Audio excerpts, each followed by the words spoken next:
कोई तो कहता है मैं एमएलए बन जाऊं, आशीर्वाद दियो। हम उसको भगत ही नहीं मानते, उसको कहते तू जा राजनीति ये कर ले, फिर देख लिए जब तेरे ग्रेजुएटी हो ले तब आ जाएगी। तो हमारा नियम हमारे भगवान का बताया है, जितने भी नियम आपको दिए। सतगुरुदेव की जय। बंदी छोड़ कबीर साहिब जी की जय। बंदी छोड़ गरीबदास जी महाराज जी की जय। स्वामी राम देवानंद जी गुरु महाराज जी की जय हो। सर्व संतों की जय, सर्व भक्तों की जय, धर्मी पुरुषों की जय। श्री काशी धाम की जय, श्री सुडानी धाम की जय, श्री क्रोथा धाम की जय, श्री बरवाड़ा धाम की जय। सत साहिब। कबीर दंडवतम गोविंद गुरु, बंदो अभिजन सोए, पहले बहे प्रणाम तिन, नमो जो आगे हो। कबीर गुरु को की जय दंडवत, कोटि कोटि प्रणाम, कीर्तन जाने भृंग को, यो गुरु कर है आप समान। कबीर सतगुरु के उपदेश का, सुनिया एक विचार, जय सतगुरु मिलते नहीं, जाते नरक द्वार। नरक द्वार में दूत सब, करते खेचा तान, उनसे कभू नहीं छूटता, फिरता चारों खाने। कबीर चार खानी में भरमता, कबहू न लगता पार, सो फेरा सब मिट गया, मेरे सतगुरु के उपकार। जय जय सतगुरु मेरे की, जय जय सतगुरु मेरे की, सदा साहिबी सुख से वसियो, अमरपुरी के डेरे की। जय जय सतगुरु मेरे की, जय जय सतगुरु मेरे की, सदा साहिबी सुख से वसियो, सतलोक के डेरे। निर्विकार निर्भय तू ही, और सकल वैमान, जी साधो और सकल वैमान, सब पर तेरी साहिबी, सब पर तेरी साहिबी, तुझ पर साहिब नाम, निर्विकार निर्भय। परमपिता परमात्मा कबीर जी की प्यारी संगत को दास का आशीर्वाद है। परमात्मा आपकी लगन अटल लगावे, इस गंदे लोग का दुख आपको याद रहे, अपने घर जाने की तड़प आप में विशेष बढ़े। एक बात तो आपको याद बार बार दिलाता है दास, और आप भी महसूस करते हो, आपको पता है कि यहां ना रहेंगे ना कोई रहा है, तो फिर बीच का जो समय अपना है, मानव जीवन जो मिला है, ये भक्ति के लिए, मोक्ष के लिए, शुभ कर्म करने के लिए प्राप्त होता है। ये कितना समय है आपके पास? 10-12 साल तक तो अब बहुत बच्चा होता है, 15 तक, 16 तक, फिर जवानी का की मस्ती आ जाती है, शरीर स्वस्थ होता है, और फिर विवाह हो जाता है। विवाह के बाद परिवार की लगन लग जाती है, उसके पालन पोषण, उसके उससे निमटता है, इतना बूढ़ा हो जाता है, वृद्ध हो जाता है। वृद्धावस्था में कभी गोड्डों में दर्द, घुटने दुख है, कभी सिर में दर्द, कभी दांत उखड़ गए, आंखों से दिख नहीं रहा, कभी बीपी आई, कभी शुगर की बीमारी। तो इतनी परेशानी आ जाती है इसके ऊपर, जीना हराम हो जाता है। तो इस इतने से काम को आप देख लो, ये प्रोसेस है इसका। यदि मोक्ष नहीं हुआ, पूरा सतगुरु नहीं मिला, तो फिर अगले जन्म में क्या होगा? फिर पीछे तू पशुआ की जय गद्दा बैल बनाई, ये 56 भोग कहाँ मन बोरे, कि तक कुरली चलने जाएगी। ओहो। अब बच्चों, हम जिस सुख को सुख मानते हैं, हम चाहते हैं धन हो,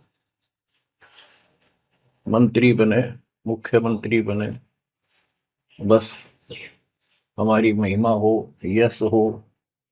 ये कहने से, सुनने से, कल्पना से कुछ नहीं होता। ये पिछले पूर्व जन्म के तप धर्म कर्मों से प्राप्ति होती है। इस जन्म में यदि शुभ कर्म नहीं किए, अच्छे कर्म नहीं किए, फिर वहीं के वहीं रह जाएंगे। यानी कोई शुभ कर्म बनेगा नहीं है, अगले जन्म में फिर कुत्ते की में पाएगा, आज चाहे कोई किसी देश का राष्ट्रपति है। तो क्या बुरी बनेगी अपने साथ? देखो, हम धन चाहते हैं, निर्धन के मन में एक कतड़ हो है कि धनवान सुखी। धनवान सोचता है राजा सुखी। अब आपको एक छोटा सा उदाहरण देता हूं। अब्राहिम सुल्तान अदम राजा भी था, धनी भी था,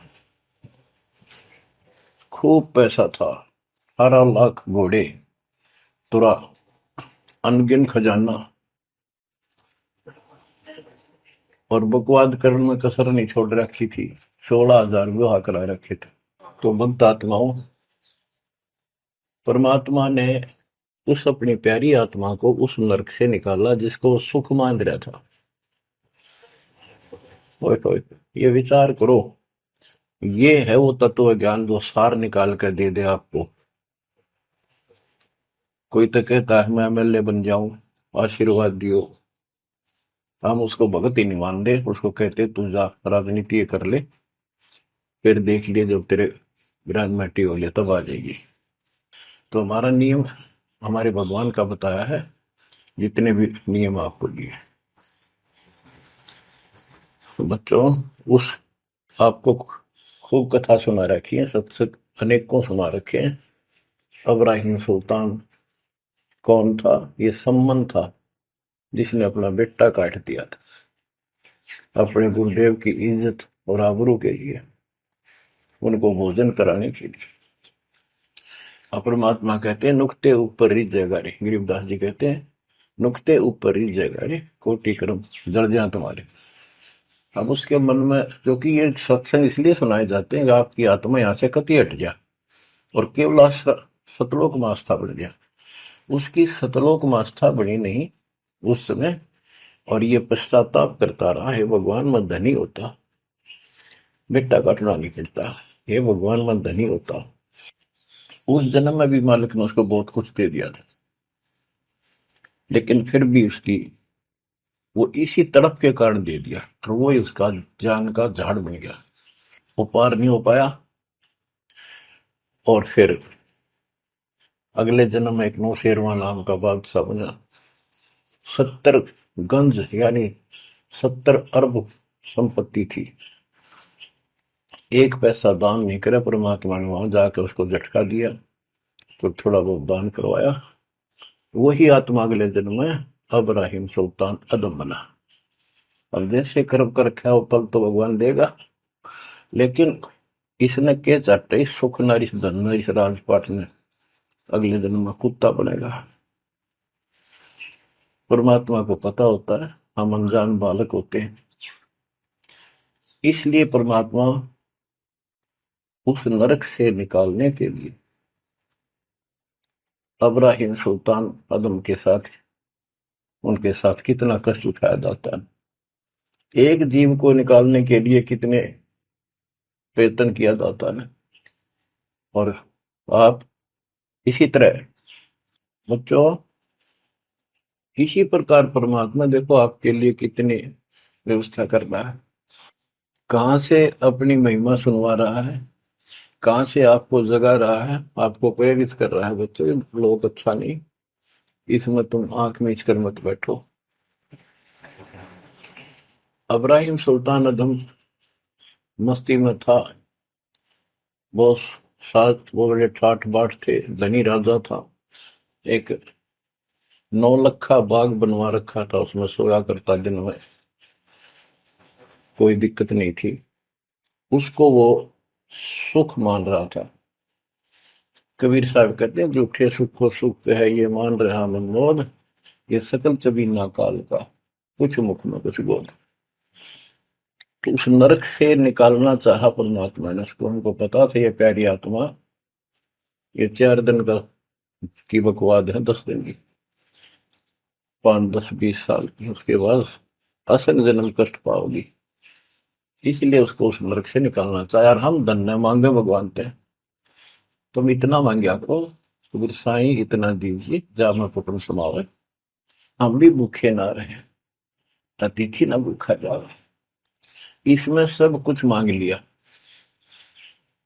जा मैं कुटुंब समावे, रिक्वायरमेंट ऑफ द फैमिली, परिवार की सब आवश्यकताएं। वर्तमान में आपने गाड़ी भी चाहिए, छोटा मोटा मकान भी सुथरा चाहिए, और वही रोटी 2 रोटी अच्छी चाहिए, ये सब कुछ देगा आपको, क्योंकि ये धनी है, सेठ है, सारी सृष्टि का मालिक है। तुम उस जगत सेठ कबीर परमात्मा के बच्चे हो। यदि आप ठीक से चलोगे, माता पिता के अनुकूल चलोगे, तो क्या, जैसा भी कोई माँ बाप है अपने बच्चों को बहुत सुख देना चाहता है, आपसे दुखी रहेंगे। तो परमात्मा उस प्यारी आत्मा को निकालने के लिए सतलोक से चलकर आए। जैसे आपको वेदों में कितनी बार, अनेकों बार प्रमाण दिखाए, पढ़ पढ़ कर सुनाए, वीडियो बना रखी है, आप पढ़ते देखते हुए देखा करो। वेद प्रमाण करते हैं कि परमात्मा ऊपर, सबसे ऊपर के लोक में बैठा है, विराजमान है, वहां से चलकर आता है, अच्छी आत्माओं को मिलता है, उनको सच्ची राह दिखाता है भक्ति की, अपने मुख से बोलकर वाणी बोलता है, उच्चारण करके वाणी बोलकर गूढ़ ज्ञान, तत्व ज्ञान, मूल ज्ञान बताता सुनाता है। और वो अमृतवाणी, और वो उस समय जब एक लीला करता है संत की, सतगुरु की, उसके बहुत सारे फॉलोअर हो जाते हैं, और उनमें वो नायक की तरह होता है, जैसे सेनापति सुशोभित होता है अपने सेना के ऊपर साथ, ऐसे वो उनका पूज्य होता है। और वो जो वाणी बोलता है, वो उनके फॉलोअर के लिए, उनके अनुयायियों को बहुत आनंददायी होती है, बड़ी प्यारी लगती है, क्योंकि वो भगवान की चर्चाओं से भरी होती है और उस मालिक के मुख से उच्चारित होती है। अमर लोक से सतगुरु आए, हाय हाय, सुनत ज्ञान गलताना, पद पदे समाना। अपने सतगुरु के मुख से सारा ज्ञान सुन के, और वो परमात्मा के द्वारा गई बताई गई पद्धति पर गलतान हो गया, मस्त हो गया, लग गया। लेकिन उससे पहले अमर लोक से सतगुरु आए, रूप धरा कारोबाना, एक ऊंटों वाले व्यक्ति का रूप बनाकर जो ऊंट पाला करते हैं, राजा के महल की छत के ऊपर जिस पर वो सो रहा था, वहां ऊपर से आकर प्रकट हो गए सतलोक से, और हाथ में लठ ले रखा, उसकी छत छत पर मारे जोर जोर से, शोर हुआ। अब्राहिम सुल्तान नींद से उठा, उसने कहा ये कौन बकवास कर रहा, पकड़ के लाओ। सिपाही गए, पकड़ लाए, पूछा कौन है तू। परमात्मा बोले मैं एक ऊँटों वाला हूँ, ये छत पे क्या कर रहा था।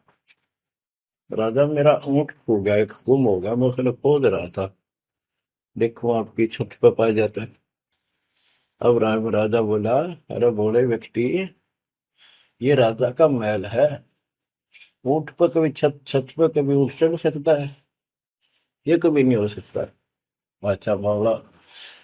तो उससे पहले राजा ने कई महात्माओं को पकड़ पकड़ के जेल में डाल रखा था कि मुझे भगवान बताओ दिखाओ। तब कबीर साहब ने कहा, जैसे छत पर ऊंट नहीं चढ़ सकता, ऐसे तेरी बकवादों से रब नहीं मिल सकता, खुदा नहीं मिल सकता। यूं कह के अंतर ध्यान हो गया। ऐसे फिर कुछ दिन बाद आपको सारी कथा सुना रखी है ये। एक यात्री का रूप बनाकर आए। यात्री, सफर, मुसाफिर पैदल चला करते थे। रात हो जाती किसी शहर में, सराय में, धर्मशाला में रुका करते थे। तो वहां राजा के महल में पहुंच गए। साथ में अपने कपड़े लत्ते ले रखे, जैसे उस समय यात्री चला करते थे। राजा बाहर बैठा था, सैनिक साथ थे। वहां जाकर बोला, अरे धर्मशाला वाले, सराय वाले, राजा की तरफ हाथ करके, मैंने रात काटनी है, मैं यात्री हूँ, मुसाफिर हूँ, और एक कमरा बता, उसका किराया बता दे। राजा बोला, अच्छे बोले आदमी, ये बोले मुसाफिर, तेरे को पता है ये तू कहाँ खड़ा है? मैं कहा, नहीं जी, मैं राजा हूँ और ये मेरा महल है, ये सराय नहीं है। परमात्मा बोले, आपसे पहले कौन था इसमें, तेरे से पहले बता। क्यों? मेरे दादे परदादे थे, वो कहाँ गए? वो अल्लाह खुदा को प्यारे। और बच्चों, कितने दिन रहेगा तो इसमें? इसलिए मैंने सराय बताई, आंख खोल ले। यूं का अंतर ध्यान हो गए, मूर्छित हो गया अब्राहिम। वो डर गया, यू की रिश्ता, और उस दिन भी ऐसे हो गया था। उस दिन के बाद फिर अपने 9 लखे बाग में जैसे प्रतिदिन विश्राम किया करता था, वैसे गया। परमात्मा ने उस दिन, देखो बच्चों, आपके लिए कितने भटक रहे, एक बंदी का रूप बनाया, स्त्री का, वैसी वेशभूषा बनाकर, और उसके बिस्तर लगाया। देखो, जो दिन मेरी शरण है, ताका हूं मैं दास। बच्चों, देखो अपनी एक प्यारी आत्मा के लिए अपना, वो हम बच्चों, वो हमारा बाप है, और हम इस शैतान के लोक मां के शैतान हो गए, बिगड़ गए। बताओ कितना कष्ट उठाया अपनी प्यारी आत्मा के लिए। कबीर साहब कहते हैं, जो दिन मेरी शरण है, ताका हूं मैं दास। ये दास वहां गुलाम बने, एक बंदी का रूप बनाया नौकरानी का, अपनी प्यारी आत्मा को इस काल के इस षड्यंत्र से निकालने के लिए। जिसको तुम राजपाट और सुख मानते हो, तुम्हारा दुश्मन है। सत साहेब जी, इस वीडियो के बनाने का उद्देश्य हमारा किसी को भी नीचा दिखाना व किसी की भावनाओं को ठेस पहुंचाने का नहीं है। इस वीडियो के बनाने का उद्देश्य हमारा प्रत्येक मानव को अपने जीवन के अंदर आध्यात्मिक ज्ञान को प्रचलित करने का उद्देश्य है कि मानव को पता चले उसका जीवन कितना अनमोल है और किस चीज के लिए उसका जीवन मिला है। आइए अब देखते हैं संत रामपाल जी महाराज जी के ज्ञान को उनके द्वारा लिखी पुस्तक कबीर परमेश्वर संपूर्ण पुस्तक के पेज नंबर 132 से। पुनर्जन्म होता है, पढ़े ढेर सारे प्रमाण।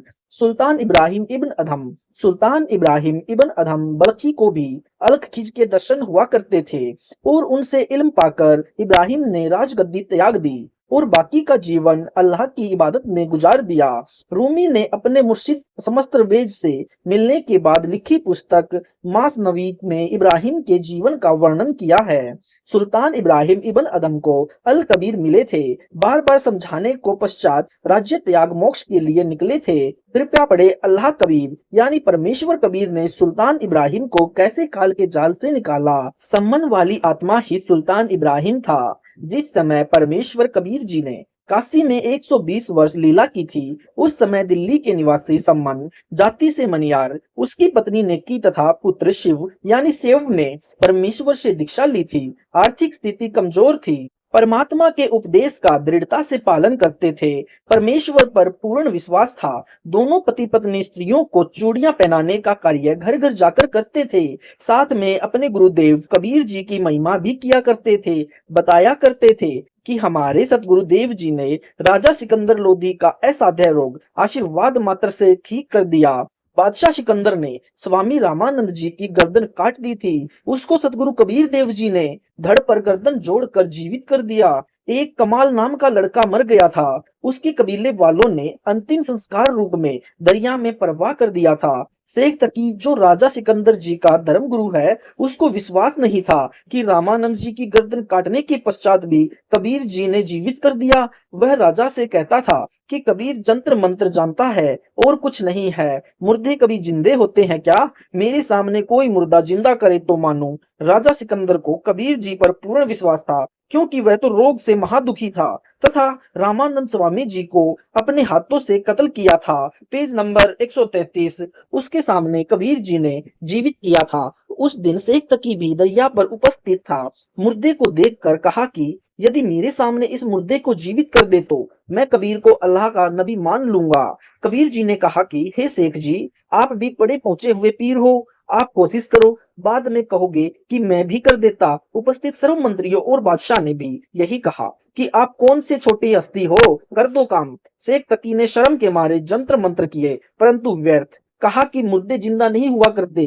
कबीर तो चाहता है कि मुर्दा बहकर दूर चला जाए और इज्जत रह जाए। वह चला गया मुर्दा। कबीर जी ने अपने हाथ का संकेत किया और कहा, मुर्दा वापिस आओ। इंजन वाली नौका के समान बालक का शव वापिस आ गया। कबीर जी ने कहा, हे जीवात्मा, जहां भी है कबीर हुक्म से शव में प्रवेश कर और बाहर आओ। उसी समय वह 12 वर्षीय बालक जीवित होकर दरिया से बाहर आ गया। उपस्थित दर्शकों ने कहा, कबीर जी कमाल कर दिया, बालक का नाम कमाल रख दिया। परमात्मा कबीर जी ने उस कमाल बालक को अपने घर बच्चे की तरह पाला। शेख तकी शर्म से पानी पानी हो गया, परंतु माना नहीं। कहने लगा कि बालक को सदमा हुआ था, गलती से मृत मानकर जल प्रवाह कर दिया था। जब जानो मेरी बेटी कई दिनों से कब्र में दबा रखी है, वह मृत्यु को प्राप्त हो चुकी है, उसको कबीर जीवित कर दे। परमेश्वर कबीर जी ने कहा कि 2 दिन बाद तेरी बेटी को जीवित कर दूंगा। आसपास के गांव तथा दिल्ली में मुनादी करा दो कि सब आकर देखें। ऐसा ही किया गया। कब्र तोड़ दी गई। कबीर परमेश्वर जी ने कहा, शेख जी प्रयत्न करो, कहीं बाद में कहे कि लड़की सदमे में थी। उपस्थित जनता ने कहा कि कबीर जी, यदि शेख में शक्ति होती तो अपनी बेटी को कैसे मरने देता? आप कोशिश करो। कबीर जी ने कहा कि हे शेख तकी की बेटी, जीवित हो जा। लड़की जीवित नहीं हुई। ऐसा 2 बार कहा। लड़की जीवित नहीं हुई। शेख तकी को अपनी बेटी के जीवित न होने का दुख नहीं, कबीर जी की हार की खुशी मनाने लगा और ताली बजाते हुए नाचने लगा। कबीर जी ने कहा, हे जीवात्मा, जहां भी हो कबीर हुक्म से अपने शरीर में प्रवेश कर और कब्र से बाहर आओ। कहने की देरी थी। उसी समय 12 वर्षीय कन्या की शरीर में हलचल हुई और लड़की उठकर बाहर आई और कबीर जी को दंडवत प्रणाम किया। परमेश्वर कबीर जी ने कहा कि हे शेख तकी की बेटी, अपने पिता के साथ घर जाओ। शेख तकी ने भी बेटी का हाथ पकड़ा और घर चलने को कहा। कन्या का नाम कमाली रखा, क्योंकि उपस्थित जनता ने कहा कमाल है, इसलिए कमाली नाम रखा। कमाली ने कहा कि शेख तकी की ओर से तो मैं यमराज के पास जा चुकी थी, अब तो मैं अल्लाह अकबर की बेटी हूँ। यह कबीर स्वयं अल्लाह है। इस प्रकार लड़की ने कबीर परमेश्वर जी के आशीर्वाद से 1 से 1.5 घंटे तक प्रवचन किए। अपने पूर्व के जन्मों की जानकारी दी कि एक बार मैं राबिया थी। उस समय 12 वर्ष आयु में कबीर जी मिले थे। मैंने 4 वर्ष इनकी बधाई साधना की थी। फिर अपने मुसलमान धर्म वाली साधना करने लगी थी, जो व्यर्थ थी। फिर मैं बांसुरी लड़की बनी। मक्के में अपना शरीर भी काट कर अर्पित कर दिया था। अगले जन्म में मैंने वेश्या का जीवन जिया। उन 4 वर्ष की सत्य भक्ति से मुझे 2.5 जन्म मनुष्य के मिले थे। अब मेरा कोई मानव जीवन शेष नहीं था, पशु की योनि में जाना था। उसी समय परमेश्वर कबीर जी धर्मराज के पास गए और मुझे छुड़ाकर लाए और शरीर में प्रवेश कर दिया। इनकी कृपा से मुझे मानव जीवन मिला है। अब मैं अपने वास्तविक पिता अल्लाह कबीर जी के साथ रहूंगी। कबीर जी ने कमाली को बेटी की तरह पाला और अपने घर का रखा। उपस्थित लाखों की संख्या में दर्शकों ने परमेश्वर कबीर जी से दीक्षा ली। सबको प्रथम 5 मंत्र का उपदेश दिया। यानी इस प्रकार कबीर जी के उस समय 64 लाख शिष्य हो गए थे। वे चमत्कार देखकर ही शरण में आए थे। दिल्ली नगर की स्त्रियां नेकी तथा सम्मान से ये अनोखी बातें सुनकर बाद में चर्चा करती थी कि क्या ये बातें संभव हो सकती है। कुछ तो कहती थी कि हमारे घर वाला भी उस समय वहीं उपस्थित था। जब शेख की लड़की कब्र से निकाल कर जीवित की गई थी। परंतु मेरा पति इस बात से नाराज हुआ कि कबीर क्यों ले गया लड़की को, जिसकी बेटी थी उसको सौंप देनी थी। भावार्थ है कि कुल मिलाकर वे स्त्रियां अंदर से मजाक रूप में मनाती थी, परंतु उनके सम्मुख चुप रह जाती थी। निक्की सेऊ सम्मन के बलिदान की कथा। एक समय साहिब कबीर अपने भक्त सम्मन के यहाँ अचानक दो सेवकों यानी कमाल व शेख फरीद के साथ पहुंच जाते हैं। सम्मन के घर कुल 3 प्राणी थे, सम्मन, सम्मन की पत्नी निक्की और सम्मन का पुत्र शेऊ। भक्त सम्मन इतना गरीब था कि कई बार अन्न भी घर पर नहीं होता था, सारा परिवार भूखा सो जाता था। आज वही दिन था। भक्त सम्मन ने अपने गुरु कबीर देव साहिब से पूछा कि साहिब खाने का विचार बताएं, खाना कब खाओगे? कबीर साहिब ने कहा कि भाई भूख लगी है, भोजन बनाओ। सम्मन अंदर घर में जाकर अपनी पत्नी नेकी से बोला कि अपने घर में अपने गुरुदेव भगवान आए हैं, जल्दी से भोजन तैयार करो। नेकी ने कहा कि घर पर अन्न का एक दाना भी नहीं है। सम्मन ने कहा पड़ोस वालों से उधार मांग लाओ। नेकी ने कहा कि मैं मांगने गई थी, लेकिन किसी ने भी उधार आटा नहीं दिया। उन्होंने आटा होते हुए भी जानबूझकर नहीं दिया और कह रहे हैं कि आज तुम्हारे घर तुम्हारे गुरुजी आए हैं। तुम कहा करते थे कि हमारे गुरुजी भगवान हैं। आपके गुरुजी भगवान हैं तो तुम्हें मांगने की आवश्यकता क्यों पड़ी? यही भर देंगे तुम्हारे घर को, आदि आदि कहकर मजाक करने लगे। सम्मन ने कहा लाओ आपका चीर गिरवी रखकर 3 सेर आटा ले आता हूँ। Page number 135। नेकी ने कहा कि यह चीर फटा हुआ है, इसे कोई गिरवी नहीं रखता। सम्मन सोच में पड़ जाता है और अपने दुर्भाग्य को कोसते हुए कहता है कि मैं कितना अभागा हूँ, आज घर भगवान आए और मैं उनको भोजन भी नहीं करवा सकता। हे परमात्मा, ऐसे पापी प्राणी को पृथ्वी पर क्यों भेजा? मैं इतना नीच रहा हूँगा कि पिछले जन्म में कोई पुण्य नहीं किया। अब सतगुरु को क्या मुंह दिखाऊं? यह कहकर अंदर कोठे में जाकर फूट फूट कर रोने लगा। तब उसकी पत्नी नेकी कहने लगी कि हिम्मत करो, रो मत, परमात्मा आए हैं, इन्हें ठेस पहुंचेगी, सोचेंगे हमारे आने से तंग आकर रो रहा है। सम्मन चुप हुआ। फिर नेकी ने कहा आज रात्रि में दोनों पिता पुत्र जाकर 3 सेर यानी पुराना 62 किलोग्राम के लगभग आधा आटा चुरा कर लाना, केवल संतों व भक्तों के लिए। तब लड़का सेऊ बोला माँ, गुरुजी कहते हैं चोरी करना पाप है। फिर आप भी मुझे शिक्षा दिया करती थी कि बेटा कभी चोरी नहीं करनी चाहिए, जो चोरी करते हैं उनका सर्वनाश होता है। आज आप यह क्या कर रही हो माँ? क्या हम पाप करेंगे माँ? अपना वजन नष्ट हो जाएगा माँ, हम 84 लाख योनियों में कष्ट पाएंगे। ऐसा मत कहो माँ, माँ आपको मेरी कसम। तब नेकी ने कहा पुत्र तुम ठीक कह रहे हो, चोरी करना पाप है, परंतु पुत्र हम अपने लिए नहीं बल्कि संतों के लिए करेंगे। जिस नगर में निर्वाह किया है इसकी रक्षा के लिए चोरी करेंगे। नेकी ने कहा बेटा ये नगर के लोग अपने से बहुत चिढ़ते हैं। हमने इनको कहा था कि हमारे गुरुदेव कबीर साहिब यानी पूर्ण परमात्मा पृथ्वी पर आए हुए हैं। इन्होंने एक मृतक गऊ तथा उसके बच्चे को जीवित कर दिया था, जिसके टुकड़े सिकंदर लोदी ने करवाए थे। एक लड़के तथा एक लड़की को जीवित कर दिया। सिकंदर लोदी राजा का जलन का रोग समाप्त कर दिया तथा श्री स्वामी रामानंद जी यानी कबीर साहिब के गुरुदेव को सिकंदर लोदी ने तलवार से कत्ल कर दिया था, वे कबीर साहिब ने जीवित कर दिए थे। इस बात का ये नगर वाले मजाक कर रहे हैं और कहते हैं कि आपके गुरु कबीर जी तो भगवान हैं, तुम्हारे घर को भी अन्न से भर देंगे। फिर क्यों अन्न यानी आटे के लिए घर घर डोलती फिरती हो? बेटा ये नादान प्राणी है। यदि आज साहिब कबीर इस नगरी का अन्न खाए बिना चले गए तो काल भगवान भी इतना नाराज हो जाएगा कि कहीं इस नगरी को समाप्त न कर दे। हे पुत्र, इस अनर्थ को बचाने के लिए अन्न की चोरी करनी है। हम नहीं खाएंगे, केवल अपने सतगुरु तथा आए भक्तों को प्रसाद बनाकर खिलाएंगे। यह कहकर नेकी की आंखों में आंसू भर आए और कहा पुत्र नाटियो मत, अर्थात मना मत करियो। तब अपनी माँ की आंखों के आंसू पोंछता हुआ लड़का सेऊ कहने लगा माँ रो मत, आपका पुत्र आपके आदेश का पालन करेगा। माँ आप तो बहुत अच्छी हो न। अर्धरात्रि के समय दोनों पिता यानी सम्मन पुत्र सेव चोरी करने के लिए जाते हैं। एक सेठ की दुकान की दीवार में छिद्र किया।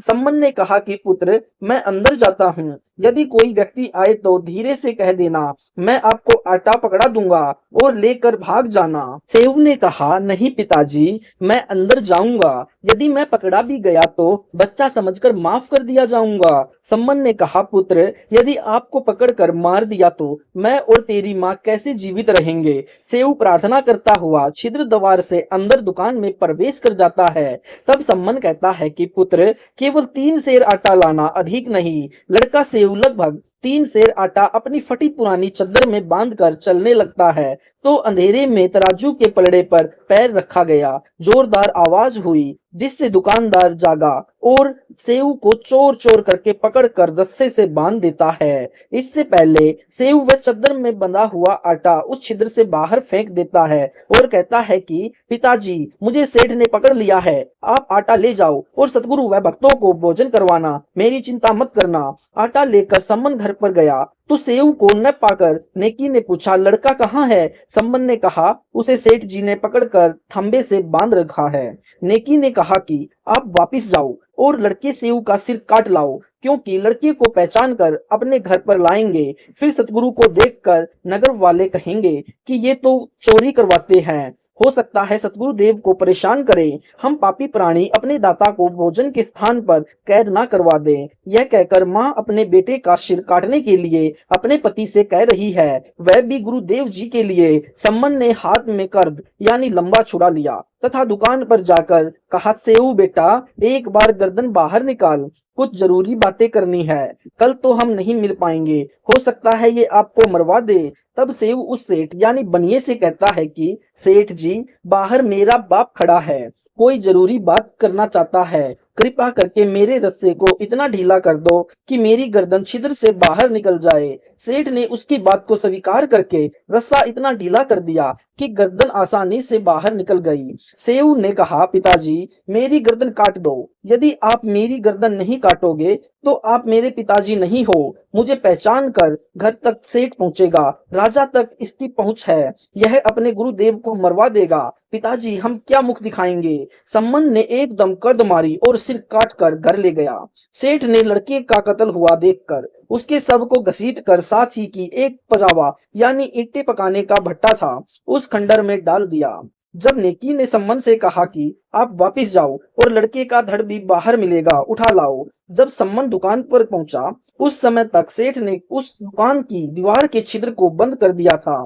सम्मन ने शव की घसीट यानी चिन्हों को देखते हुए शव के पास पहुंचकर उसे उठा लाया। लाकर अंदर कोठे में रखकर ऊपर पुराने कपड़े यानी गुद्दर डाल दिए और सिर को अलमारी के ताक यानी एक हिस्से में रखकर खिड़की बंद कर दी। कुछ समय के बाद सूर्य उदय हुआ। नेकी ने स्नान किया, सतगुरु व भक्तों का खाना बनाया। सतगुरु कबीर साहिब जी से भोजन करने की प्रार्थना की। नेकी ने साहिब कबीर व दोनों भक्त यानी कमाल तथा शेख फरीद तीनों के सामने आदर के साथ 3 दोनों यानी मिट्टी के बर्तनों में भोजन परोस दिया। साहिब कबीर ने कहा, इसे 6 दोनों में डालकर आप तीनों भी साथ बैठो, यह प्रेम प्रसाद पाओ। बहुत प्रार्थना करने पर भी साहिब कबीर नहीं माने तो 6 दोनों में प्रसाद परोसा गया। पांचों प्रसाद के लिए बैठ गए। तब साहिब कबीर जी ने कहा, आओ सेऊ जीम लो, यह प्रसाद प्रेम, शीश कटत है चोरों के, साधो के नित क्षेम। साहिब कबीर यानी अल्लाहू अकबर अल खिज ने कहा कि सेव आओ भोजन पाओ। सिर तो चोरों के कटते हैं, संतों के नहीं, उनकी तो रक्षा होती है, उनको तो क्षमा होती है। साहिब कबीर ने इतना कहा था कि उसी समय सेव के धड़ पर सिर लग गया था। कटे हुए का कोई निशान भी गर्दन पर नहीं था तथा पतंग यानी पंक्ति में बैठकर भोजन करने लगा। बोलो कबीर साहिब की जय। यानी वेदों के वचन, कबीर देव, कबीर परमेश्वर, अमेती यानी ओझा, जिसकी शक्ति का कोई वार पार न हो। सम्मन तथा नेकी ने देखा कि गर्दन पर कोई चिन्ह भी नहीं है। लड़का जीवित कैसे हुआ? अंदर जाकर देखा तो वहां शव तथा शीश नहीं था, केवल रक्त के छींटे लगे थे, जो इस पापी मन के संशय को समाप्त करने के लिए प्रमाण बकाया था। सत साहिब, ऐसी ऐसी बहुत लीलाएं साहिब कबीर यानी कबीर अग्नि ने की है, जिनसे यह सुनिश्चित है कि ये ही पूर्ण परमात्मा है। सामवेद संख्या नंबर 822 तथा ऋग्वेद मंडल 10 सूक्त 162 मंत्र 2 में कहा है कि कबीर देव अपने विधिवत साधक साथी की आयु बढ़ा देता है। यदि मृत्यु को भी प्राप्त हो चुका हो, उसे धर्मराज से छुड़वाकर 100 वर्ष का जीवन दान दे देता है। जय हो कबीर परमेश्वर बंदी छोड़ यानी अल खिज्जी की। सम्मन वाली आत्मा 9 शेर खां बनी। नेकी और सेव तो उसी जन्म में मोक्ष प्राप्त कर गए, परंतु सम्मन के दिल में ठेस लग गई थी कि यदि मेरे पास धन होता तो मुझे बेटा काटना ना पड़ता।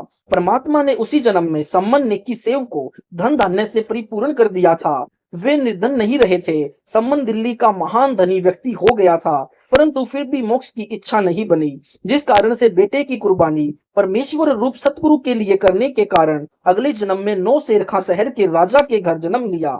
राजा बना। 80 खजाने हीरे मोतियों के भरे थे, परंतु दान नहीं करता था, न परमात्मा को याद करता था। परमेश्वर कबीर जी जिंदा बाबा यानी अल खिज का वेश बनाकर 9 शेरखा के बादशाह 9 शेरखा के पास गए और दान करने का उपदेश दिया।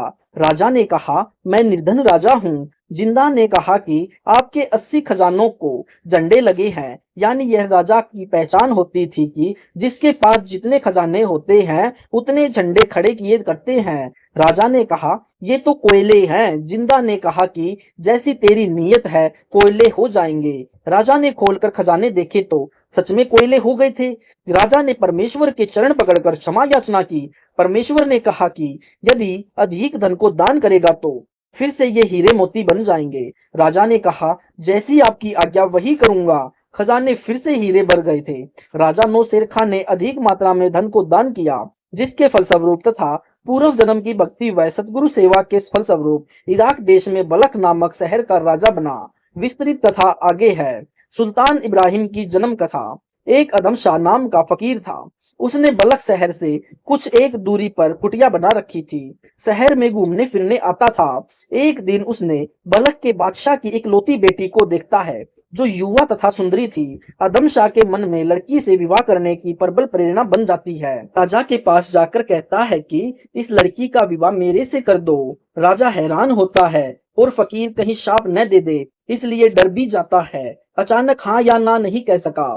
फकीर को कल आने को कह देता है। मंत्रियों को पता चला। एक राय बनाई कि कल इसे कह देंगे कि राजा की लड़की से विवाह करने के लिए मोतियों का एक हार लाना पड़ता है या 100 मोती लाने होते हैं, अन्यथा विवाह नहीं होता। अगले दिन फकीर को यह शर्त बता दी गई। फकीर मोती लेने के लिए चल पड़ता है। किसी ने बताया कि मोती तो समुद्र में मिलते हैं। समुद्र के किनारे जाकर अपने करमंडल यानी लोटे से समुद्र का जल भरकर कुछ दूरी पर रेत में डालने लग जाता है। कई दिन तक भूखा प्यासा इसी प्रयत्न में लगा रहा। शरीर भी समाप्त होने को आया। जो भी देखता वही कहता कि अल्लाह के लिए घर त्यागा था, अब नरक की तैयारी कर रहा है। समुद्र कभी खाली नहीं हो सकता।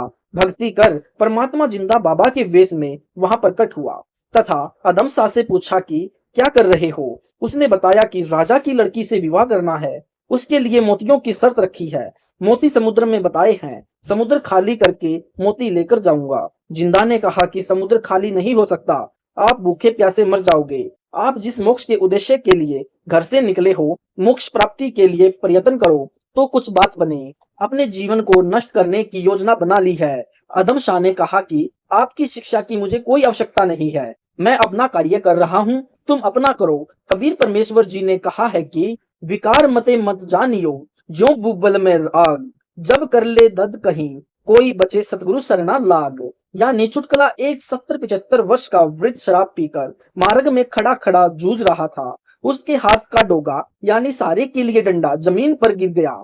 वह डोगा उठाने में असमर्थ था, क्योंकि वह नशे में था। गिर जाता है, फिर उठना मुश्किल हो जाता है। एक भद्र पुरुष उसी रास्ते से आया। वृद्ध ने उसे लड़खड़ाती आवाज में कहा कि मेरा डोगा उठाकर मुझे दे दो। यात्री को समझते देर नहीं लगी। कहा, हे दादाजी, आप अपनी आयु की ओर देखो। इस आयु में शराब पीना शोभा नहीं देता। पोते पोतियों वाले हो, उन पर क्या प्रभाव पड़ेगा। यह बात सुनकर वृद्ध ने कहा कि शिक्षा बिना बात ना रह रही। क्या आज तक कोई मेरे को यह शिक्षा देने वाला नहीं मिला होगा। यदि डोगा उठाना है तो उठा, नहीं तो जा। यही दशा आदम शाह फकीर की थी। परमात्मा ने देखा कि भगत तो मरेगा। कबीर जिंदा बाबा ने अपनी शक्तियों से समुद्र की झाल मारी। हजारों मोती रेत में पड़े थे। या अल्लाह कहकर अदम शाह ने हजारों मोती चद्दर में बांध लिए और राजा के दरबार में जाकर रख दिए और कहा कि आप अपने वायदे अनुसार शहजादी का विवाह मेरे से कर दो। मंत्रियों ने सिपाहियों ने आज्ञा दी कि इसको डंडे मारो और मार कर जंगल में डालाओ। ऐसा ही किया गया। परमात्मा की कृपा से वह मरा नहीं, कुछ दिन में चलने फिरने लगा। कुछ दिन के पश्चात राजा की लड़की मर गई। उसको कब्र में दबाकर 4 पहरेदार छोड़ दिए कि कोई जंगली जानवर सबको खराब न कर दे। आदम शाह को पता चला कि वह रात्रि को कब्र के पास गया। पहरेदार गहरी नींद में सोए थे। आदम शाह कब्र को खोदकर शव को निकालकर कब्र को उसी तरह ठीक करके लड़की को शव को अपनी कुटिया में उठा ले गया। उसी रात्रि में बंजारे का काफिला रास्ता भूलकर उसी जंगल में चला गया। कुटिया में दीपक जल रहा था। लड़की का शव दफन में लिपटा दीवार के सहारे रखा, जैसे लड़की लाथी मार लगाकर बैठी हो। सर्दी का मौसम था। अग्नि लाने के लिए काफिले के 2 व्यक्ति कुटिया पर गए। आवाज सुनकर आदम शाह डर गया कि राजा के आदमी आ गए। वह कुटिया के पीछे जाकर एक गुफा में छिप गया जिसमें वह साधना किया करता था। काफिले के व्यक्तियों ने मृत जवान लड़की को दीवार के सहारे बैठा देखा तो डर के मारे उल्टे पैरों काफिले में जाकर बताया। एक वैद्य भी काफिले में रहता था। कई व्यक्ति तथा वैद्य वहां गए तो लड़की को देखते ही वैद्य ने कहा कि यह लड़की मरी नहीं है, इसको सदमा लगा है, उपचार करा सकता हूँ। काफिले के मालिक ने कहा कि आप उपचार करो, यदि लड़की स्वस्थ हो गई तो इसी से पूछेंगे कि कौन है तेरा पिता या पति कहाँ है। पहले लड़की के नग्न शरीर के ऊपर चादर डाली, फिर वैद्य ने हाथ की नस में चीरा देकर अशुद्ध रक्त निकाला। लड़की कुछ ही मिनटों में सचेत हो गई।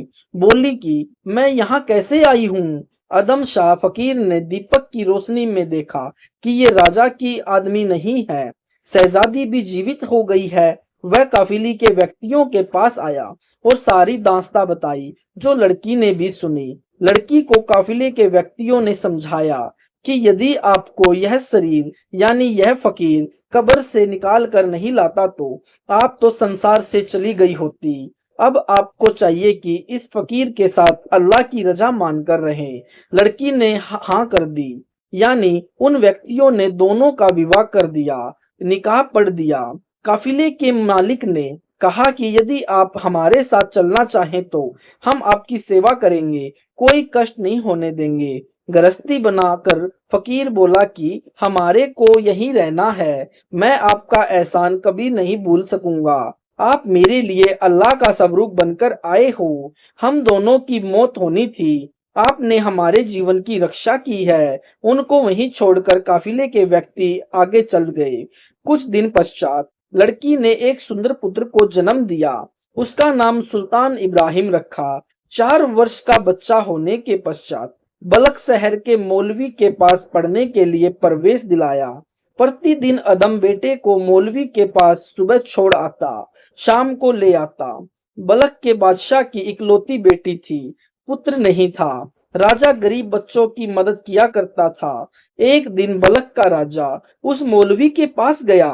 वह विद्यार्थियों को इनाम देता था, गरीब बच्चों को कपड़े बांटता था। आदम शाह फकीर के लड़के को देखकर राजा हैरान रह गया। उसकी सूरत राजा की लड़की से मिलती थी। राजा ने मौलवी से पूछा कि यह बच्चा किसका है।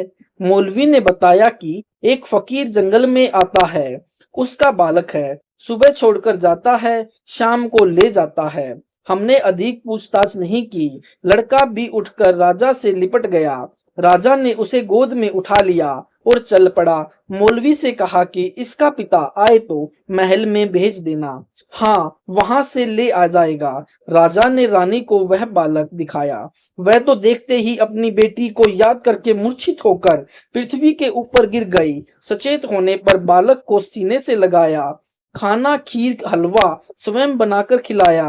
रानी ने कहा कि यह तो अपनी लड़की से मिलती शक्ल का है। इतने में फकीर मौलवी के पास जाकर राजा के महल में चला गया। राजा ने नौकरों को बोल रखा था कि इस लड़के का पिता आए तो उसे रोकना नहीं, महल में आदर के साथ लेकर आना। उसी फकीर को देखकर राजा ने कहा कि यह बालक किसका है। Page number 141। फकीर ने बताया कि यह मेरा बालक है, आपकी लड़की से उत्पन्न हुआ है। राजा ने कहा कि फकीर होकर झूठ बोलना, ठीक नहीं होता। फकीर ने सर्व कथा बताई। राजा को विश्वास नहीं हुआ। फकीर को साथ लेकर नौकरों के साथ पहले लड़की की कब्र को खोदा। वहां शव नहीं था। फकीर की कुटिया पर गए। उनकी लड़की कई स्थानों से फटे और पेबंद लगे वस्त्र पहने बैठी थी। अपने माता पिता को देखते ही दौड़कर पिता माता से बारी बारी सीने से लगी। लड़की बच्चे तथा फकीर को निवेदन करके अपने महल में ले गए। फकीर अदम को अपना उत्तराधिकारी नियुक्त कर दिया, जिस कारण से शाह कहा जाने लगा। उसका नाम अदम था। यानी कुछ दिन रहकर अदम शाह को राज ठाट अच्छे नहीं लगे। वह उनसे प्रेम से विदाई लेकर कुटिया में चला गया और कभी कभी लड़के तथा पत्नी से मिल जाता था। कुछ वर्षों के पश्चात अदम शाह फकीर की मृत्यु हो गई। उसकी समाधि कुटिया में बना दी। आसपास सुंदर बगीचे बनाई गई। वहां मेल लगने लगे। बालक इब्राहिम नाना जी के राज्य का उत्तराधिकारी बनाया गया। विचारणीय विषय। कबीर कमाई आपनी कभू न निष्फल जाए। सात समंदर आडे पड़े मिले अगाऊ आए। अर्थात भक्ति जैसी कमाई यानी साधना की है वह निष्फल नहीं जाती, चाहे सात समुद्रों जितनी बाधा क्यों न आ जाए। भक्ति के लिए भक्त का शरीर स्वभाव बहुत सहयोगी होता है। अच्छे माता पिता से मिले जन्म से बच्चे के शरीर में माता पिता का स्वभाव भी साथ रहता है। सुल्तान इब्राहिम जिस जन्म में सम्मन मनियार था, उसने अपने लड़के की कुर्बानी सतगुरु की सेवा के लिए दी थी। कुछ कारण ऐसा बना था, परमेश्वर जी यानी सतगुरु कबीर जी ने वह लड़का जीवित कर दिया था। वही सम्मन फिर राजा बना। भक्ति नहीं की। अब की बार उस आत्मा को ऐसे पिता से शरीर दिया जो जन्म से परमात्मा पर समर्पित थे। सम्मन की आत्मा को मोक्ष दिलाने के लिए परमेश्वर जी ने अदम शाह में विवाह की प्रेरणा प्रबल की।